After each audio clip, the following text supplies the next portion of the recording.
Hakim Agung ada lagi yang menjadi tersangka oleh KPK.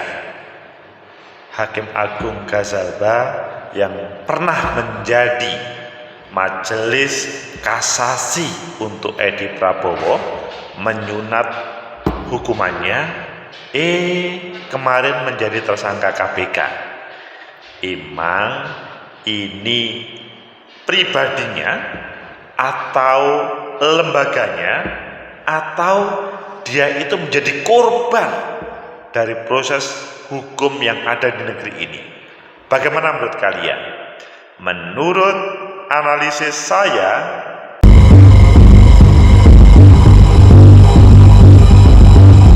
Assalamualaikum warahmatullahi wabarakatuh. Salam sejahtera untuk kita semua, pecinta masa depan negeri. Menjadi hakim agung itu tidak mudah. Setiap hakim ingin mendapatkan meraih tertinggi dari hakim itu. Tidak hanya ngomong gajinya, tetapi penghormatannya atau kepercayaannya. Tidak setiap hakim mampu meraih jabatan tersebut. Namun kemarin beberapa bulan yang lalu ada yang ditangkap KPK. Kemarin tersangka KPK. Bahkan ada sekian orang hakim agung yang pernah menjadi tersangka. Ayo kita baca di beberapa media. Mengapa sih hakim agung yang biasanya ngurusi hukum seharusnya jauh dari masalah hukum, tapi dia malah tersangka? Pertama di Tribun News, Hakim Agung Ghazalba Saleh tersangka KPK. Anggota Majelis Kasasi penyunat vonis Edi Prabowo. Ini kalau terjadi betulan ngeri. Ada persepsi negatif orang hakim yang memotong putusan yang sebelumnya. Taruhlah dia ketika ada kasasi, dia memperingan. Ada permainan. Apakah betul seperti itu? Kan belum tentu sebetulnya. Tapi coba kita lihat di media lain. Di berita 1, Hakim Agung MA yang jadi tersangka KPK berinisial GSO, yang tadi kan sudah langsung disebutkan ya. Selanjutnya kita melihat lagi di Kompas, KPK sebut Hakim Agung MA tersangka baru kasus suap pernah diperiksa jadi saksi. Wah, ini jadi kelihatannya kok pernah bermasalah juga. Di Detik, Hakim Agung kembali jadi tersangka korupsi. Ini tanggapan MA. Apakah tanggapan yang lain sama atau beda? Selanjutnya di CNN Indonesia, Firly Bahuri respon, kabar Hakim Agung Ghazalba jadi tersangka KPK. Kalau itu berita yang kemarin, ayo pilih yang mana? Oke, kita pilih yang awal tadi. Kelihatannya kok selain baru, ada atau dihubungkan dengan penyunat vonis Edi Prabowo. Ayo kita baca. Hakim Agung Ghazalba Saleh tersangka KPK, anggota Majelis Kasasi penyunat vonis Edi Prabowo.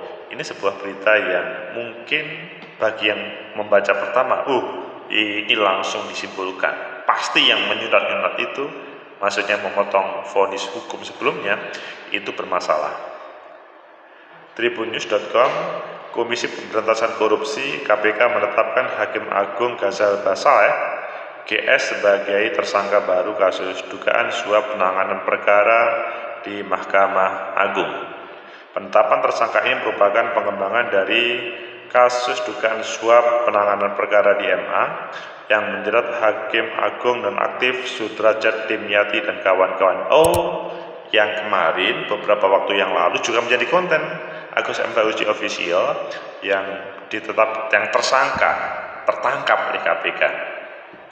Belum diketahui perkara yang diduga menjadi bancakan Ghazalba untuk menerima suap hingga ditetapkan KPK sebagai tersangka.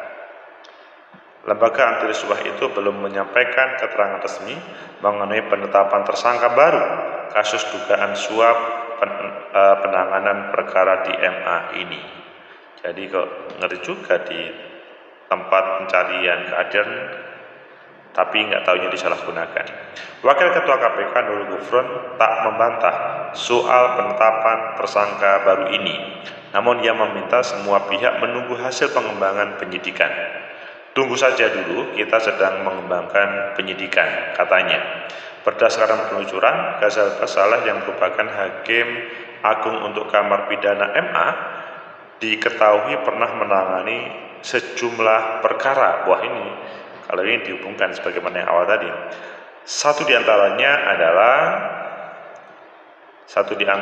adalah Ghazal Basaleh menjadi hakim anggota kasasi mantan Menteri Kelautan dan Perikanan Edi Prabowo dalam perkara suap pengurusan izin ekspor benih lobster atau benur. Ini kan hakim anggota, belum yang ketua. Mengapa ketuanya tidak? Nah, kan tidak ada hubungan sebetulnya, kan personal akhirnya. Tapi coba kita baca selanjutnya. Dalam putusan yang diambil pada 7 Maret 2022 tersebut, Majelis Kasasi MA menyunat hukuman Edi Prabowo menjadi 5 tahun penjara. 5 tahun penjara. Hukuman tersebut berkurang 4 tahun dibanding putusan Pengadilan Tinggi DKI Jakarta memvonis Edi Prabowo dengan 9 tahun penjara. 5, 4, 9 menjadi 5, 4 tahun dipotong. Majelis Hakim Kasasi itu menjatuhkan pidana tambahan terhadap Edi Prabowo berupa kewajiban membayar uang pengganti sebesar 9,8 miliar atau 77.000 dolar. Ya kalau gitu kan ini besar juga. Majelis Hakim Kasasi juga menjatuhkan pidana tambahan, dibayangkan 9,68 miliar. Dia sebenarnya juga tidak disalahkan 100% sih, kan ada semacam pengganti untuk keuangan negara. Uang pengganti ini memperhitungkan uang yang telah dikembalikan oleh Edi Prabowo. Hukuman uang pengganti ini sama dengan vonis yang dijatuhkan Pengadilan Tinggi DKI Jakarta dan Pengadilan Tipikor Jakarta. Mantan Menteri Kelautan dan Perikanan Edi Prabowo usai menjalani sidang putusan, ini adalah maksudnya gambar foto Edi Prabowo yang menjadi Menteri Kelautan yang dijatuhi hukuman 9 tahun menjadi 5 tahun.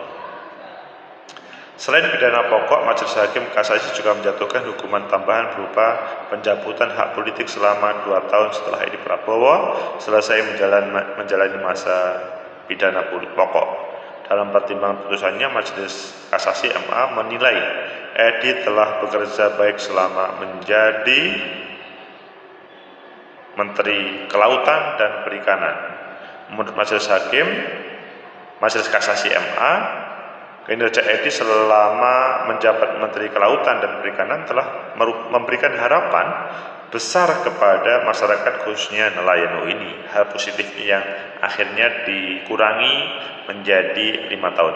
Salah satunya dengan mencabut peraturan Menteri Kelautan dan Perikanan nomor 56 bla bla bla bla dan menggantikan nomor peraturan bla bla bla dengan tujuan adanya semangat memanfaatkan benih lobster untuk kesejahteraan masyarakat. Jadi karena produk yang bagus, regulasinya menjadi dikurangi. Sebelumnya KPK dikabarkan menetapkan tersangka baru kasus dugaan suap penanganan perkara di MA. Tersangka itu merupakan kolega Sudrajat Dimyati yang telah menjadi tersangka kasus suap tersebut. Penetapan ini merupakan pengembangan dari kasus dugaan suap penanganan perkara DMA yang menjerat Hakim Agung Sudrajat Dimyati nonaktif. Pencinta masa depan negeri, itulah sebuah berita yang menyedihkan pada kita semuanya. Hakim Agung kok ya menjadi tersangka karena ada sebuah keputusan atau proses hukum yang tidak beres. Hakim Agung Ghazal Basaleh. Jadi yang disayangkan pada pemberitaan itu memang hanya dihubungkan dengan tema Edi Prabowo. Apakah dengan tema-tema yang lain itu juga sama atau tidak? sehingga nanti menjadi pemberitaan yang seimbang. Tegakkan kebenaran, lawan ketidakadilan. Siapapun koruptornya, pasti kalian semuanya sepakat untuk dihukum, atau dalam bahasa prosesnya ditangkap KPK, menjadi tersangka, atau bahkan langsung dimasukkan penjara. Siapapun dari kalian, apakah dia orang biasa, pejabat, atau bahkan elit, apalagi penegak hukum. Ini kalau memang penegak hukum, Hakim Agung menjadi yang berulah, ya hukumannya, ancaman dan hukumannya harus berkali-kali lipat, karena dia pada dasarnya paham bahwa yang dilakukan itu salah, namun dilakukan karena bla bla bla bla. Tegakkan kebenaran, lawan ketidakadilan. Tim Yatu Sudrajat, kalian tahu pada beberapa bulan yang lalu semuanya melototi, kok bisa ya ini kok ada kong kali kong dengan orang-orang jahat. Nggak tahunya pada kesempatan ini juga ada yang bermain-main, salah satunya dengan kasus Edi Prabowo. Tegakkan kebenaran, lawan ketidakadilan. Jadi kalau di Kompas juga diceritakan bahwa Mahkamah Agung menyatakan keputusan untuk mereka yang bersalah. Hal ini disampaikan oleh juru bicara Ali Fikri saat dihubungi lewat telepon dalam program Breaking News di Kompas TV. Intinya sampai detik ini itu belum ada pengumuman secara resmi. Mungkin sore nanti atau malam, biasanya sebelum 24 jam ya KPK akan memutuskan apakah seseorang itu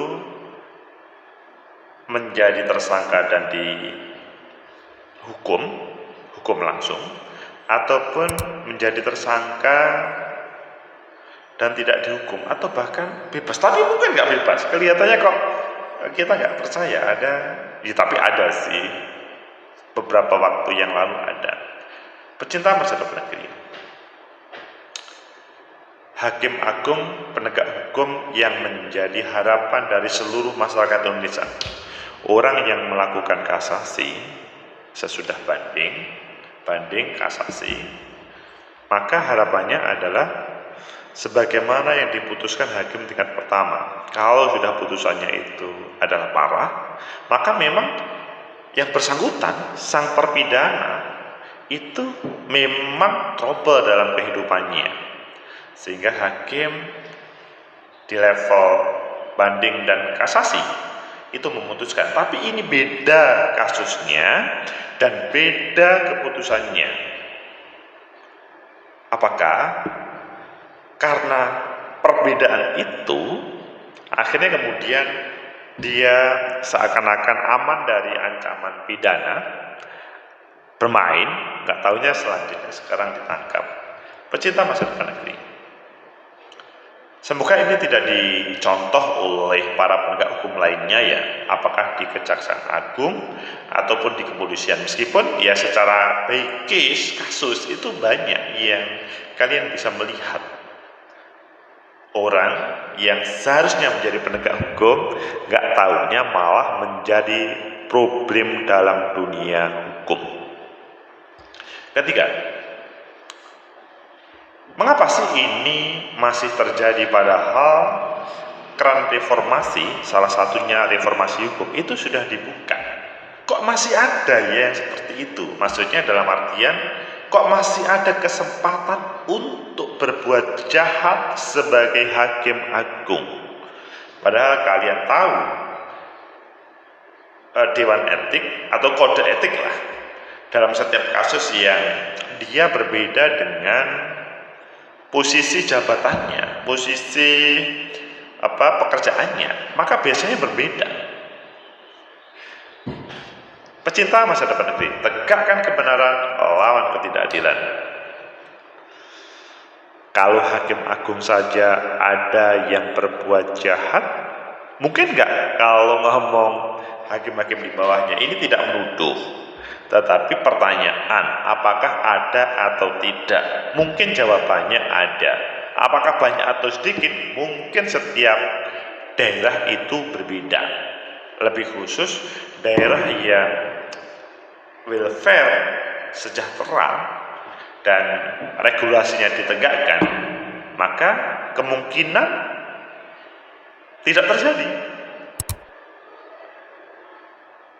Tapi kalau masyarakatnya tidak sejahtera dan menegakkan hukum itu apa kata gue atau asal bapak senang ataupun lainnya, maka bisa saja itu terjadi.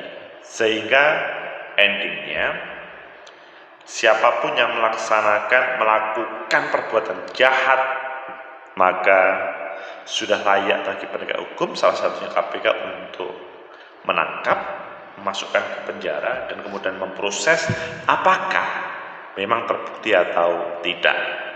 Semoga bermanfaat. Like, subscribe, comment, and share. Sampai jumpa.